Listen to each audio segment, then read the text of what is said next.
She mixed up the pacts. Virgil sat on the floor, leaning against the wall, looking at his hands with a confused expression. I don't understand, he commented, catching Ada's attention as she was distracted with her phone. A few minutes had passed since the embarrassing incident, and Ada still hadn't said anything, only distancing herself. Putting her phone down, she asked, "What do you still not understand?" Pointing to his head, Virgil replied. This. Ada fell silent for a moment. "It's not up to me to answer that. I was dragged into this because of that idiot," Ada murmured, but Virgil wasn't talking about his head. "I'm talking about the horns. I'm a demon, right? Where are my homs?" he questioned, visibly bothered. "Besides that, what the hell is this feeling between us?" "I'm feeling something so new," Virgil said, looking at her. Ada sighed. "Sometimes I forget how humans are clueless about other races." She seemed tired but still took the time to explain. "We're pure-blood demons. We look like humans, although we have demon wings that resemble those of a bat," she explained naturally. "Most of us, anyway," she murmured after finishing. Virgil raised his eyebrows, as if expecting more. "Finish," he ordered with a mischievous smile. And she immediately felt a shiver in her body. "There are demons who can have features of creatures and monsters." She spoke quickly, almost swallowing the words. "See, just answer the question." Virgil smiled. "Don't try to kill him, don't try to kill him, the curse will activate and the worst will happen." She used all her strength to ignore Virgil's behavior. "And what about this feeling?" he murmured. "My emotions are a mess." Ada looked at him and spoke in a serious tone. "How do you identify yourself? What is your personality like?" she questioned, wanting to show how things had changed. "I don't know. My mother used to say that I'm somewhat disconnected from the world. I always do what I want. If I have a goal, I'll achieve it, even if it takes 1, 2, or 10 years. He explained. Ada, after a while, gave a small smile. "You're better than almost all newborns. Don't worry, it's normal. Although your control is really remarkable," she commented. "Normal. I feel like I could attack you right now and possess you for myself," Virgil said, being completely honest. He knew that if she didn't want it, he wouldn't do anything, but for him, this was the pinnacle of his masculinity. He had never wanted a woman as much as he wanted Ada at that moment, and that was frightening. Ada looked at him, a little embarrassed. "Don't think that I want something like that," she said, though her voice sounded contradictory. Did you forget that I can feel what you're feeling?" he questioned. She grabbed a nearby pillow and threw it directly at his face. "Stop it," she ordered, completely embarrassed. "So cute. So what exactly is happening with our heads?" Virgil commented. Ada sighed again, tired of being the teacher. "Let's say that the master-servant pact is a way to create demons from an existence, but it wasn't done the way it was supposed to be," she commented. "The woman who did it, who I'd rather let her introduce herself, is a bit, well, you'll meet her. The problem is that it was an improvised contract. I don't know what happened, but that crazy woman must have mixed up the contracts," she murmured. "Oh, that stupid woman, mixed up." Virgil raised his eyebrows. "Yes, she might have accidentally changed something." "Well, she was desperate to save you," Ada explained, knowing roughly what was involved. "Stop hiding things from me that involve me," he ordered again, and she had no choice. She mixed master-servant with, she murmured, marriage. Silence. Just the deepest silence. For a long time. Just silence. Marriage. Virgil broke the silence, and for a moment, Ada lost her breath entirely upon seeing the look in his eyes. "Why, what is this feeling?" she wondered as she waited for him to say something more. "What a wonder," Virgil murmured. Ada heard this but thought he was disappointed. For some reason, she felt a bit sad.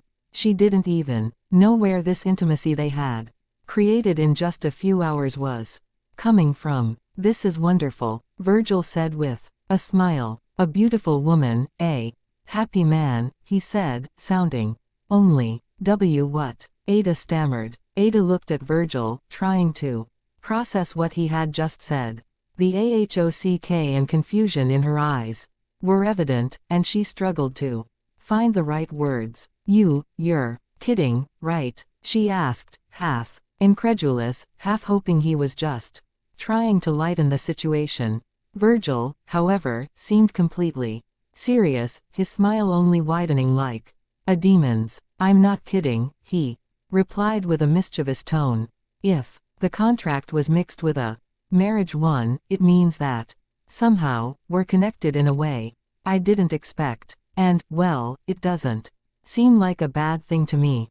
Ada was speechless, a mix of emotions crossing her face. She didn't know whether to be outraged, scared, or strangely relieved. As absurd as the situation was, there was something about Virgil that made her feel safe, even amidst all the chaos. And that kiss wouldn't leave her mind. You aren't angry? She finally managed to ask, her voice low, as if trying to understand his reaction. Angry, Virgil repeated, tilting his head to the side as if the idea were absurd. Why would I be angry? I just found out that I'm connected to a beautiful woman in a way I couldn't have imagined. If it means we have a contract that binds us, then so be it. I accept, he said, spreading his arms in surrender. Ada was momentarily paralyzed, trying to absorb his words. But what if I don't accept? She whispered. Virgil approached her, his eyes serious as he observed her. I'm not going to force you into anything, Ada, but I don't really care. I'll be reckless and screw it. I'm a fan of the culture. If I can have a gorgeous wife, fine by me, he said, though that wasn't all he was thinking. Besides, it probably can't be reversed, he commented, and Ada stared at him. What do you mean? It's what you heard. If whoever made the contract messed up by adding a new rule, it means the previous rule no longer exists or was overridden. Contracts are unbreakable if they don't have proper terms, and since this is a mistake, I'm sorry, we're stuck forever, Virgil said with conviction. That even startled Ada. Well, she was the demon here. Why did he seem to understand more than she did? How can you be so sure? She shouted at him, causing him to jump. What the hell, woman, wake up, Virgil said, standing up and straightening his clothes. I'm being realistic. If we follow the logic, I'm sorry but we're married. And you'll be my wife, and the conversation ends here, Virgil said, smiling at her. This guy, now I see why that idiot likes him, Ada thought, seeing that this man was dangerous. Ah, what a problem this is going to be, Ada said, placing her hand on her head while massaging her temples. I don't see any problem at all, Virgil said, and she was starting to get imitated with his irrationality. Hey, idiot, haven't you realized it yet? Ada questioned as she stood in front of him, looking up at him. At that moment, her head reached his shoulder. Well, the transformation, although not too abrupt, had given Virgil a few things, including damn charisma, she shouted to herself, and his smile widened. Well, he felt it.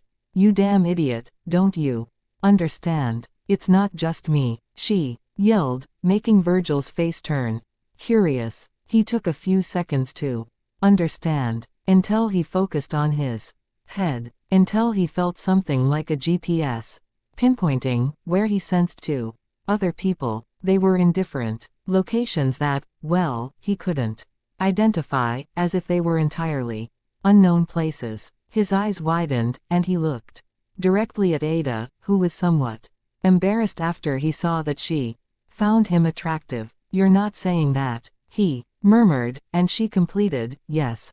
You damn pervert. There are two more besides Mel, she shouted. For a moment, he was taken back to an old memory. Hey, if you treat a woman badly, I rip your balls off. He heard his mother yelling at him. No matter how many there are, treat them with love, care, and respect, or I'll make sure to rip those Balls of yours off, she was genuinely furious. But in truth, she was just concerned.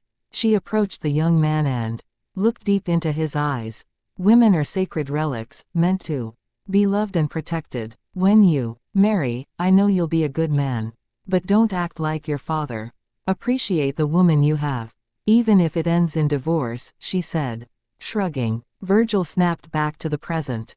With Ada, shit, he murmured. My mother is going to go crazy when she finds out I have 3 wives.